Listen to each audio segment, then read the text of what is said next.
was lucky in high school. I went to a Woods High School, Stuyvesant.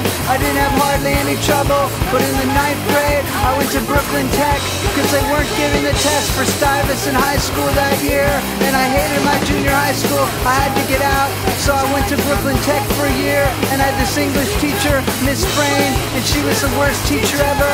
And one time, she took a shit in class. She was sitting at her desk, and there was this bad smell, which got worse and worse, and we all figured Freyne farted, but this kid in the first seat in the first row could see it by leaning over a little, and he passed a note.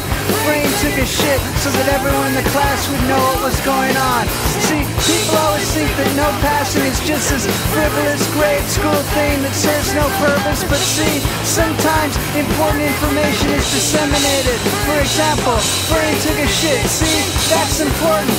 So anyway, one kid asked could he open a window, and Freyne said no, and he said, but it smells really bad. And she said, sit down. She was about 60, white-haired and really crazy. After the class, I waited in the stairwell for David Miller, because he had Freyne the next period, and I would always meet him there every day at that time and tell him what fucked up things Freyne had done that day. So I told him he wasn't gonna believe it. Then I told him, and he didn't believe it. So we walked up together to the door.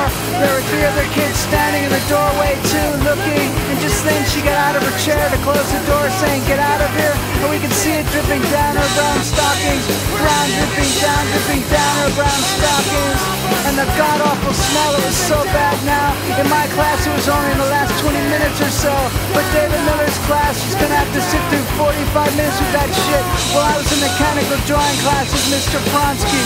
The next period was lunch, and David Miller and I went to the vice principal's office and told him that Freyne went to the bathroom in class. Number 1 or number 2, he asked. I said diarrhea, and he thought it was funny, and so did we, I guess. But we also thought Freyne should have been fired, but she never was.